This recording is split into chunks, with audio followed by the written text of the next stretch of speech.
Terima kasih karena memilih channel ini. Sebelum kita mulakan video ini, sila pertimbangkan untuk menekan butang like, share dan subscribe dan aktifkan butang lonceng Anda agar Anda sentiasa mendapat info-info percuma pada setiap hari dari channel kami. Dan tinggalkan komen Anda karena komen Anda amatlah dihargai. Terima kasih.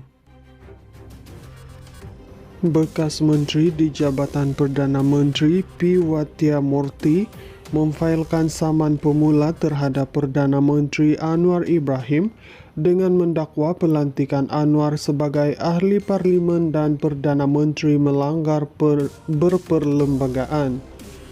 Dalam saman yang difailkan di Mahkamah Tinggi Kuala Lumpur, Waitah memohon deklarasi bahawa kehilangan kelayakan Anwar sebagai ahli Dewan Rakyat tidak pernah dibatalkan oleh Yang di-Pertuan Agong mengikut perkara 48/3 Perlembagaan Persekutuan. Ini merupakan perkara yang melibatkan salah nyata dan tindakan mengelirukan Seri Paduka Baginda Yang di-Pertuan Agong ketika itu dalam pelantikan defendant sebagai Perdana Menteri di bawah perkara 43 Perlembagaan Persekutuan. Ini adalah keadaan yang luar biasa dan tidak pernah berlaku sebelum ini di dalam negara kita, di mana keputusan Seri Paduka Baginda Yang di-Pertuan Agong diperoleh berdasarkan kehilangan kelayakan atau salah nyata palsu, sekaligus menjejaskan peranan perlembagaan dan kuasa Yang di-Pertuan Agong. Dakwanya pada sidang media di Kuala Lumpur hari ini. Pengerusi Parti Kemajuan Malaysia MAP itu turut memohon mahkamah mengisytiharkan kemenangan Anwar di kerusi Parlimen Tambun pada PRU 15 19 November 2022 terbatal dan tidak lagi sah. Plaintiff Anwar sebagai Perdana Menteri pada 24 November 2022 juga tidak sah. Anwar perlu segera berhenti daripada bertindak sebagai ahli Parlimen Tambun dan Perdana Menteri, katanya. Waitah mendakwa walaupun Anwar menerima pengampunan penuh pada 16 Mei 2018, instrumen pengampunan itu tidak membatalkan kehilangan kelayakan di bawah perkara 48/1I. Menurut perkara 48/3 memerlukan pembatalan secara nyata oleh Yang di-Pertuan Agong, dan tanpa pembatalan itu Anwar kekal hilang kelayakan sehingga 15 Mei 2023, termasuk ketika bertanding di Parlimen Tambun pada November 2022. Dia juga menuduh Anwar secara palsu merepresentasikan dirinya sebagai layak memegang jawatan Perdana Menteri ketika menghadap Yang di-Pertuan Agong selepas PRU 15. Anwar sebelum ini disabitkan bersalah atas kesalahan liwat pada 1999 dan 2015, namun kedua-dua sabitan mendapat pengampunan diraja. Pengampunan 2018 yang diumumkan selepas PH mengambil alih Putrajaya membolehkan dia kembali aktif dalam politik dan memenangi kerusi Parlimen Port Dickson pada pilihan raya kecil tahun sama. Pelantikan Anwar sebagai Perdana Menteri pada 24 November 2022 berlaku selepas PRU 15 berakhir dengan Parlimen tergantung dan dia memperoleh sokongan gabungan PH, GPS, GRS, warisan serta beberapa ahli Parlimen BN.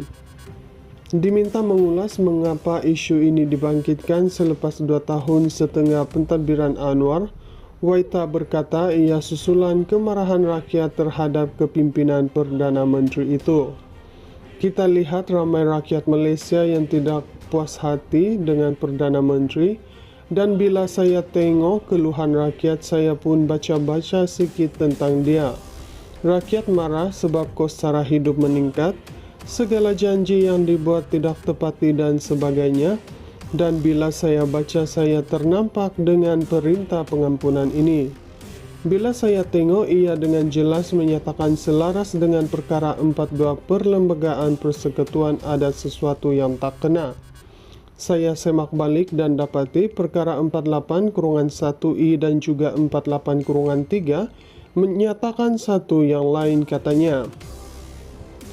Waitah menegaskan demi kepentingan awam dan negara, dia bertanggung jawab menegakkan kedaulatan undang-undang serta melindungi integriti demokrasi berparlimen negara.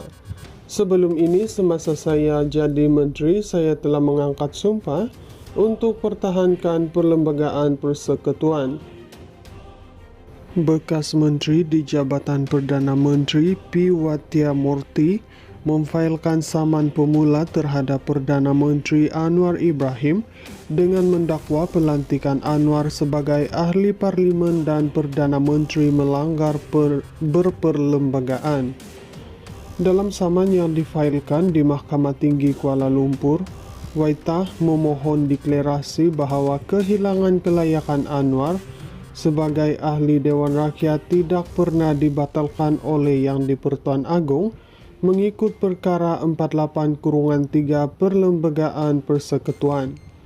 Ini merupakan perkara yang melibatkan salah nyata dan tindakan mengelirukan Seri Paduka Baginda Yang di-Pertuan Agong ketika itu dalam pelantikan defendant sebagai Perdana Menteri di bawah perkara 43 Perlembagaan Persekutuan. Ini adalah keadaan yang luar biasa dan tidak pernah berlaku sebelum ini di dalam negara kita, di mana keputusan Seri Paduka Baginda Yang di-Pertuan Agong diperoleh berdasarkan kehilangan kelayakan atau salah nyata palsu, sekaligus menjejaskan peranan perlembagaan dan kuasa Yang di-Pertuan Agong.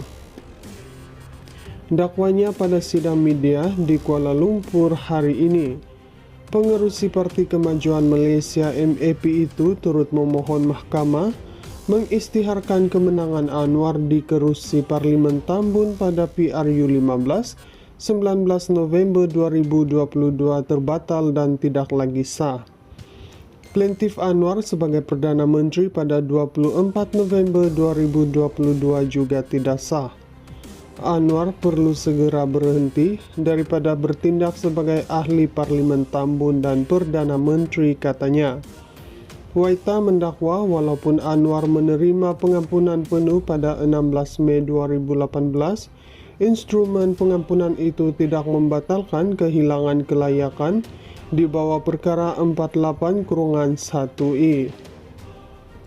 Menurut perkara 48-3 memerlukan pembatalan secara nyata oleh Yang di-Pertuan Agong, dan tanpa pembatalan itu Anwar kekal hilang kelayakan sehingga 15 Mei 2023, termasuk ketika bertanding di Parlimen Tambun pada November 2022.